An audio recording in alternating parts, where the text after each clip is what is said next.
நீங்கள் அவன் காதில் விழும்படியாக கேட்டு பாருங்கள், அவன் கண்டிப்பாக தருவான். நிறைய பேர் சொல்றாங்க, நாங்களும் கேட்டுட்டு தாங்க இருக்கிறோம், எங்களுக்கு அவன் கொடுக்க மாட்டேங்கிறான் அப்படின்னா, இறைவன் வெளியிலிருந்து நாம் கொடுக்கின்ற எந்த பொருளையும் தனக்கென ஏற்றுக்கொள்வதில்லை.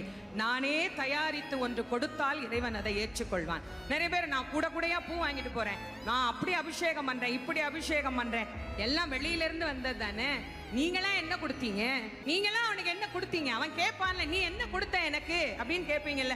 இல்ல இதெல்லாம் நான் தான் கொடுத்தேன்னு சொல்றதுக்கு என்ன சாட்சி? நான் காசு கொடுத்தா யார் வேணா கொடுப்பாங்க, தேங்காய் காசு கொடுத்தா வாங்கலாம், பழம் காசு கொடுத்தா வாங்கலாம், சக்கரை பொங்கல் காசு கொடுத்து செய்யலாம், இதெல்லாம் காசு கொடுத்து வர்ற பொருள்.